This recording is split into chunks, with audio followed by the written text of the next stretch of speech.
You know, at the very height of the Cold War, a ghost story was waiting to be written, deep down in the Pacific Ocean, and we're about to tell it. This is the story of an operation that was so audacious, so technologically ambitious, that most people thought it was completely impossible. But it wasn't just about the tech. This was a mission that would end up changing the very nature of government secrecy as we know. So what was it? We are going deep, and I mean literally deep, into something called Project Azorian. Now, this wasn't just some run-of-the-mill mission. No way. This was a high-stakes gamble that absolutely blew the doors off what was considered possible in both engineering and espionage. I'm talking about an attempt to reach into the abyss itself and steal an enemy's most valuable secrets right from their watery grave. And believe me, its legacy, it casts a long, long shadow over that blurry line between national security and public silence even today.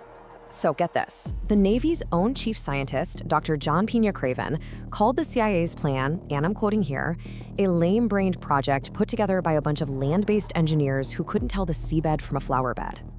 Wow.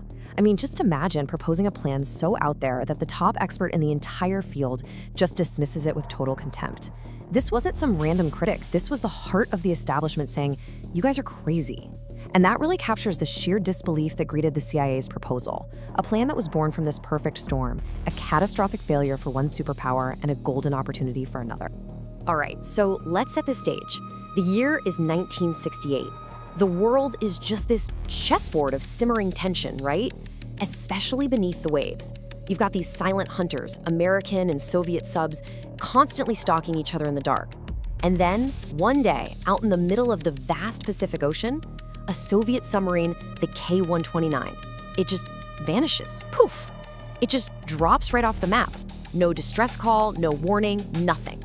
Now, for the Soviets, this is obviously a terrible tragedy, a huge loss. But for American intelligence, this is the jackpot, the ultimate prize. See, the K-120 was basically a floating treasure chest. Yeah, the nuclear missiles were valuable for sure, but the real jewels, that was the code books and the cipher machines. Getting your hands on those, it's like being able to read the enemy's mail in real time. You'd know their movements, anticipate their every command. It was literally a key to the Kremlin, just lying there, 3 miles down, in what officials at the time called a totally unstudied abyss. So this is where things get really interesting, because you have this total clash of philosophies. On one hand, you've got the Navy. These are the masters of the sea, right? They proposed a pretty pragmatic, surgical approach. Send down a small robotic drone, cut into the sub, and grab the most important stuff. It'd be tough, but it was doable. But then, you have the CIA's Directorate of Science and Technology. These guys were known as the Wizards of Langley, the same people who created the U-2 spy plane. And even though they admitted to having, quote, zero experience in ocean engineering, they thought way, way bigger. They didn't just want a piece of the prize, they wanted the whole shebang. And that's how Project Azorian was born. And let me be clear, this was not just a salvage operation. This was a secret moonshot, an undertaking on a scale that was, well, it was almost impossible to believe. The plan wasn't just to go to the abyss, it was to bring a piece of it back with them. So, first things first, you're gonna need a ship. But not just any ship, a vessel unlike anything ever built. They called it the Hughes Glomar Explorer. And this thing was massive. We're talking over 2 football fields long, built for one and only one secret mission. Right in the middle of it was this giant hidden bay, basically a massive hole in the ship that opened directly to the ocean floor below. A moon pool, they called it. Okay, now think about the environment they were working in. This giant ship had to hold its position perfectly still, directly over a tiny target that was almost 3 miles straight down. 16,500 feet. At that depth, the pressure is just crushing, over 7,000 pounds per square inch. The water is near freezing, and the darkness is absolute. I mean, we're talking about a place that's more hostile and even less explored than the surface of the moon.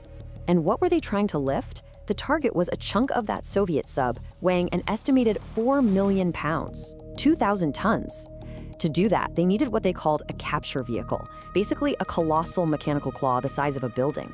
Now, this thing had to be lowered for days, then it had to grab onto a broken piece of metal with surgical precision, and then it had to lift that immense weight all the way back up through 3 miles of crushing ocean. The engineering challenges here were just, well, they were staggering. So the big question is, how on earth do you hide a ship this weird, doing something this strange, from Soviet spy satellites and their ships? Well, you don't just come up with a cover story. You invent an entire industry. The official story was that this incredible ship was pioneering deep-sea mining for something called manganese nodules. It sounded plausible, futuristic, and incredibly expensive. But to make a lie that big stick, you need a frontman, a liar everyone already expects to be doing unbelievable crazy thing. And that's where Howard Hughes comes in. The famous billionaire recluse was the perfect guy for the job. Why? Well, for one, his obsession with secrecy was legendary.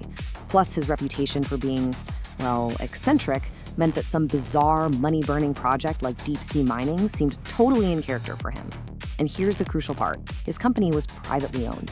That means no public shareholders, no SEC reports to file. It was a financial black hole, the perfect place for the CIA to funnel hundreds of millions of dollars completely off the books. Howard Hughes was the ultimate smokescreen. So after 6 long years of design, construction, and planning, the mission finally gets the green light. It's a go. And then, just as they're about to start, the absolute unthinkable happens. Not out at sea, but in some random office building in Los Angeles. A bunch of thieves break into a Hughes company office. And what do they steal? Among other things, a secret memo. A memo written to Howard Hughes himself that laid out the entire plan. The CIA's biggest, most audacious secret was now in the hands of a bunch of petty criminals. Okay, so the secret is technically out there, even if the thieves probably have no idea what they're looking at. The CIA is facing a massive choice. Do they abandon this $500 million project? Or do they race against the clock and just go for it? They chose to gamble. So in the summer of 1974, the Hughes Glomar Explorer quietly sails out to its target coordinates, just a tiny, lonely spot in the middle of the Pacific Ocean. Can you imagine the tension on that ship? It must have been immense. They start this painstaking, days-long process of lowering the giant claw. And what happens? A Soviet ship appears on the horizon.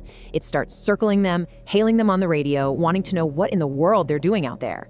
And the crew of the Glomar Explorer, they just have to play it cool. They stick to the cover story, telling the Soviets they're mining for manganese nodules, all while this secret intelligence war is happening 3 miles straight down. So they get down there, they actually reach the submarine. The massive claw, which they'd nicknamed Clementine, grabs hold of the target, and the lift begins. Foot by agonizing foot, the prize is slowly being winched up to the surface. Everything is working perfectly. It's happening.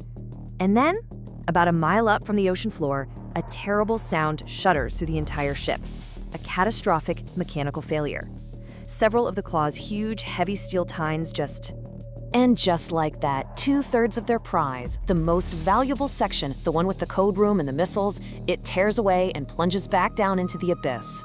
Gone forever. So the mission was, well, it was a partial, heartbreaking success. They did recover a section. Inside, they found 2 nuclear-tipped torpedoes, some sonar notebooks, and the bodies of 6 Soviet seamen. And in a really solemn, incredible moment of Cold War respect, the American crew actually held a formal burial at sea for them. But the grand prize, that key to the Kremlin, it was gone.